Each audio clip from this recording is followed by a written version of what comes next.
até as ruas para ouvir o que as pessoas pensam da relação entre educação e mercado de trabalho. Confira. E aonde você quer chegar? Me formar em jornalismo, puxar minha faculdade para rádio. E por eu ter 32 anos,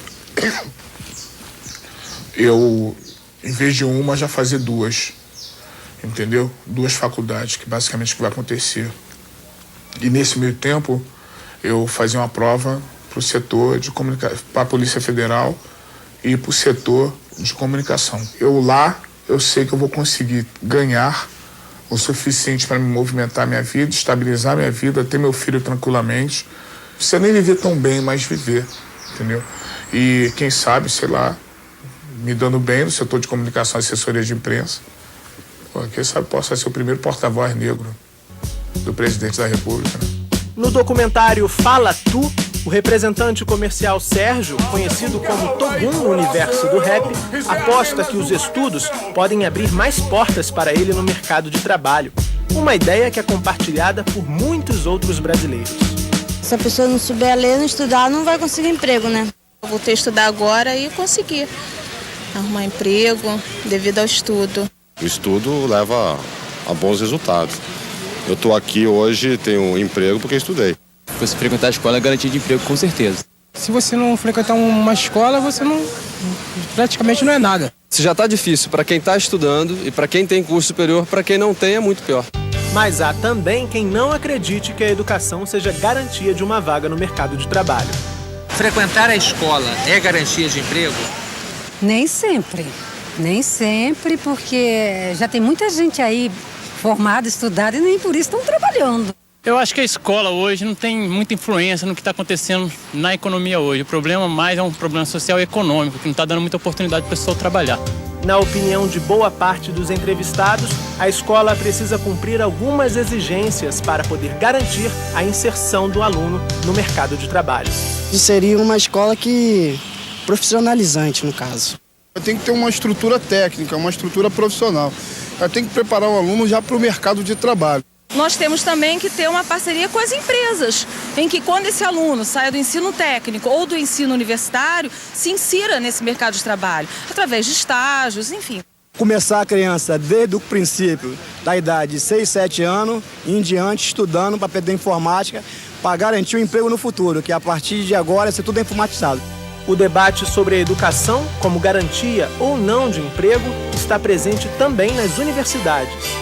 Não é garantia de emprego, mas diante de uma sociedade que não te oferece grandes oportunidades, você tem uma chance maior de se inserir no mercado de trabalho. No meu caso específico, eu acho que sim, a garantia de emprego, porque o ramo do direito exige muito um diploma, e não só para se trabalhar com advocacia propriamente dito, mas também para fazer concursos. Os concursos de maior nível exigem um diploma de 3º grau. Fazendo a faculdade, a única coisa que você obtém é o diploma. E para você arrumar emprego, com certeza, além de fazer a faculdade, você tem que se dedicar, né? Eu estou fazendo faculdade, mas eu não sei se eu saindo daqui eu vou arrumar um emprego, porque nem todo mundo que faz faculdade se prepara realmente para o mercado de trabalho.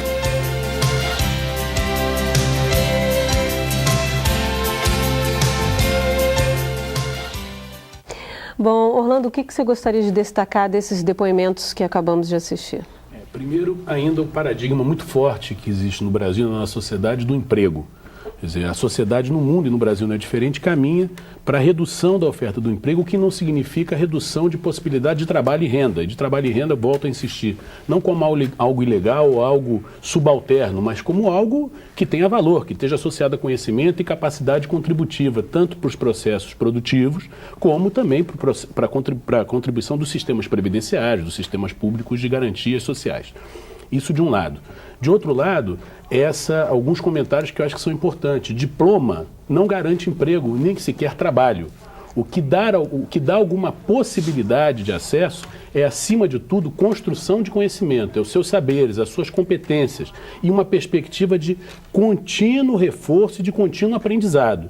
Quer dizer, precisamos romper com a ideia de que, fazendo o ciclo escolar completo, inclusive até o 3º grau, a gente vai conseguir completar a nossa dita formação.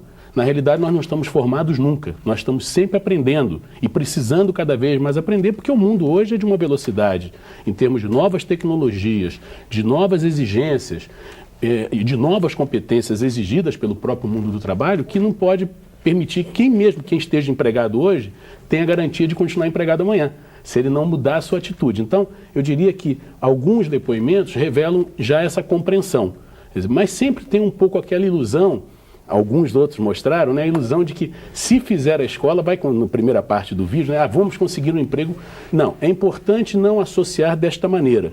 Estudar, aprender, construir conhecimento é base importante, mas não é garantia absoluta. A Dione de Santa Catarina vai fazer a pergunta agora. Oi, Dione. Boa noite. Nós somos da Gerência Regional de Educação, Ciências e Tecnologia de Blumenau, Santa Catarina, com a coordenação do programa A Consultora Educacional de Miranda dos Santos. Perguntamos, sabendo que o desemprego afeta milhões de brasileiros, como podemos estimular os nossos alunos para buscar cada vez mais o conhecimento? Obrigada. Obrigada, Dione, por essa participação, pela sua participação hoje, que, aliás, o pessoal de Santa Catarina estava um pouco sumido aqui do ao vivo. Voltem mais vezes. Obrigada, viu? Sebastião. Olha, eu acho que talvez seja esse um momento na história da humanidade que a vida é mais desesperançada para os jovens. É muito difícil convencer um jovem que vale a pena investir em qualquer coisa hoje. Quer dizer, a explosão da violência, as condições precárias para as classes pobres, a má escola pública, né? Tudo isso tira muito estímulo da garotada, até porque vê que a situação dos seus familiares ela é muito ruim hoje. Estou falando de 20 anos, estou falando de uma crise que começou na década de 80. Então, o problema é assim, quem estuda tem um pouquinho mais de chance. Agora, sem estudar, fora o tráfico, fora o jogo do bicho, fora as atividades ilícitas, é muito difícil o cara conseguir alguma coisa. Então, esse dilema que a gente vê nas escolas de periferia, dos professores que trabalham com a população pobre, é terrível. Agora, eu acho que a gente tem que deixar bem claro, não há saída possível para resolver essa epidemia de não conhecimento, de não escolarização, sem a boa escola pública. Somente a política pública pode ser a alavanca possível de resolver esse problema. O resto é complemento. O acesso à informática, o acesso às novas tecnologias, mas sem a boa formação escolar não existe saída possível. Não é uma receita única, mas é um ritual de passagem à escola pública de qualidade. Porque as classes pobres não têm como pagar a escola privada. E também não há nenhuma garantia que a escola privada é uma boa escola. Não é? Então, o que há é a ilusão de cada vez mais as pessoas. Antes, na minha geração, o prêmio era o ginásio, 8ª série hoje. Depois, passou rapidamente para ser o 2º grau, chamado ensino médio hoje. Hoje, qualquer pessoa que trabalha sabe que se não fizer o 3º grau, já está mais ameaçado de não segurar o emprego, não conseguir emprego. Essa é uma espiral que não tem saída, ou seja, o que tem que fazer é uma boa escola, pelo menos no nível médio, que é o que os outros países fizeram, garantir que esse jovem entre na escola mais tarde e com essa base escolar sólida, ele vai estar preparado para o resto da vida. Sem isso não há solução possível. Tá certo. Ivoneide de Goiás faz a pergunta agora. Oi, Ivoneide. Boa noite. Eu sou Ivoneide, do Teleposto Corocalina, na cidade de Goiás.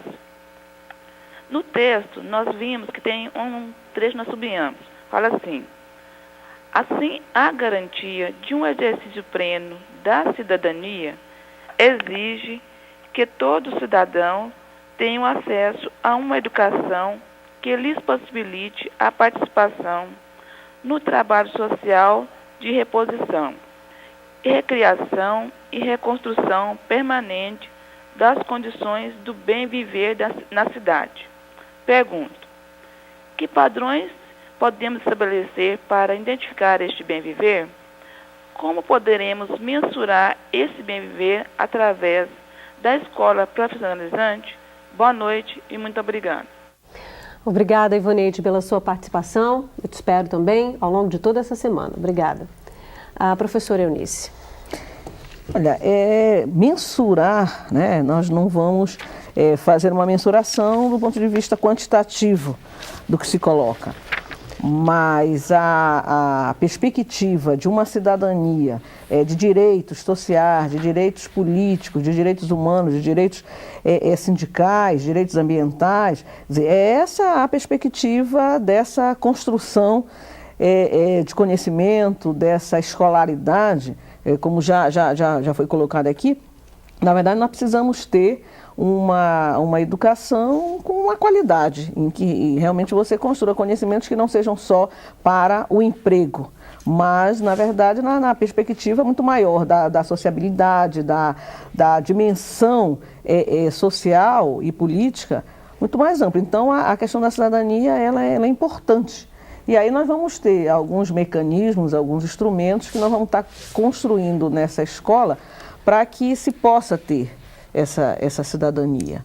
Eu acho que a escola precisa, além dos conteúdos técnicos, dos conteúdos científicos, profissionais, precisa ter outros conteúdos sociopolíticos, conteúdos de relação de gênero, de cultura, de relação de raça, de etnia, quer dizer, outros conhecimentos que possam estar associados a esses técnicos profissionais que façam com que aquela pessoa ele tenha essa formação integral, né, em todas as suas dimensões. E aí sim nós vamos ter uma cidadania, pelo menos uma perspectiva de se ter isso. Até porque, professora, né, o que se espera da educação, em educação básica, inclusive no ensino médio, na educação de jovens e adultos, é que se forme para a cidadania, para ser um cidadão, né? A gente viu, conversávamos um pouco no intervalo, né, Sebastião, de que quem estudou na década de 70, por exemplo, o ensino médio, foi obrigado a fazer um curso profissionalizante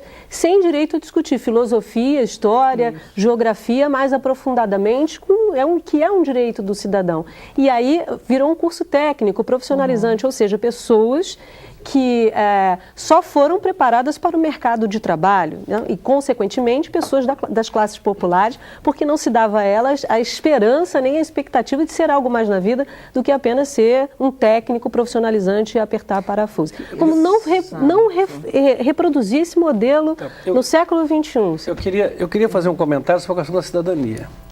A cidadania está muito ligada ao conceito de cidade, né? E é engraçado como não se fala disso. Você só pode exercer a cidadania na vida urbana, no conglomerado. Quer dizer, a cidadania é uma criação que vem junto com a cidade, o exercício da cidadania. O problema é que a cidade hoje não tem a cidade que as pessoas vivem mais na cidade. Uma parte vive apartada na cidade, nos bairros exclusivos, nos bairros com segurança. E uma parte vive no resto, o resto que é a maioria. Então, essa segregação, essa apartação, ela traz inclusive um prejuízo de formação para os alunos das classes médias altas e ricas. Porque esses alunos não reconhecem mais no pobre um ser humano igual. No livro do Primo Levi, quando ele discute o campo de concentração, ele diz que só era possível o nível da violência do soldado nazista porque ele estava na cabeça dele construído que ele não estava lidando com o ser humano. Então, essa coisa está perdida hoje. E tem muito a ver com a violência, quer dizer, porque também o pobre ele é tão humilhado pelos carros importados, pelos vidros escuros, pelo nível de segurança, que ele também não reconhece naquele outra pessoa um ser humano. Então, eu acho que a discussão é muito mais complicada, o nível de segregação que a sociedade brasileira alcançou. Eu acho que, quando eu falo da escola pública, é uma boa escola para todos.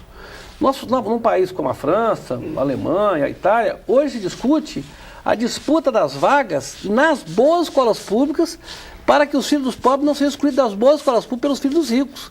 Ou seja, todos possam. Agora, quem quiser pagar um internato caro e tal, isso é outra coisa. Mas eu insisto muito nessa tecla e depois eu queria ver se nesse programa eu posso falar um pouquinho de formação profissional, que é a minha praia. Eu falei até agora só de educação. Tá certo. A gente vai ouvir primeiro a pergunta da Rose, aqui do Rio de Janeiro. Oi, Rose. Boa noite a todos. Rose, do Teleposto de Paraíba do Sul. A pergunta é a seguinte: como trabalhar a competitividade que será encontrada no mercado de trabalho sem perder o foco das relações humanas necessárias em qualquer ambiente, como solidariedade, respeito e a cooperação. Boa noite, obrigada. Rose, muito obrigada. Vocês de Paraíba do Sul também estavam sumidos aqui do Ao Vivo. Bom ouvir vocês de volta. Obrigada, viu? Orlando, como é que essas questões são discutidas, por exemplo, num ambiente de formação que vem do empregador, né? As questões de competitividade, que muitas vezes há um estímulo por parte de algumas empresas nessa competitividade para que haja um aumento da produtividade. Claro, e isso é muito importante. Quer dizer, essas coisas não podem ser vistas numa visão dicotômica. Quer dizer, o processo de aumento de produtividade, de melhores resultados, de aumento da competitividade, tanto das organizações, das empresas, como dos próprios profissionais, não está dissociado de ampliação do universo e das fronteiras do conhecimento. Hoje, há muitas empresas, grandes e médias e até mesmo pequenas empresas, que trabalham junto aos seus colaboradores conceitos e práticas de responsabilidade social, de integração à comunidade onde eles estão inseridos, ou diretamente ou indiretamente. Isso de um lado. Na perspectiva do desenvolvimento do conhecimento, de novos profissionais, de estudantes das escolas, isso também é importante. Mas sem termos a ilusão, eu insisto muito nessa tecla, de que a escola por si só, que é uma ideia que nós resgatamos lá atrás, ou trazemos lá de trás, de que a escola, ao final do período de escolarização, você já está um cidadão completamente formado. Não é verdade. O exercício da cidadania, o exercício da construção da consciência social, ele é permanente. Até porque as pessoas mudam, evoluem, mudam de opinião, mudam de comportamento, a sociedade também muda, as empresas e os sujeitos sociais também, portanto, acabam sendo impelidos a essa mudança. Então a pergunta da Rose, eu acho que ela é importante para ser respondida não na perspectiva de uma dicotomia, de uma exclusão. Ao contrário, aumentar a competitividade passa por isso também. Um bom profissional hoje, ele tem que saber se relacionar com os colegas, ele tem que saber se relacionar com o ambiente de trabalho, com o ambiente do entorno da empresa ou da organização a que ele serve. Isso vale também para a própria escola. Quando o estudante ainda não está trabalhando, ele não tem que aprender a conviver com os grupos e numa perspectiva de integração, respeitando a individualidade. Isso é muito importante. Eu acho que não é excludente, ao contrário, é complementar. E essa complementariedade é possível e nós, no Senac do Rio de Janeiro, a gente trabalha muito.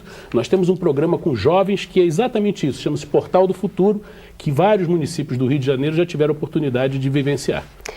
Tá certo. Bom, depois do intervalo, vamos conhecer o trabalho que duas instituições ligadas a diferentes setores desenvolvem. Salto para o Futuro volta em instantes. Vamos conhecer na reportagem as propostas de duas instituições.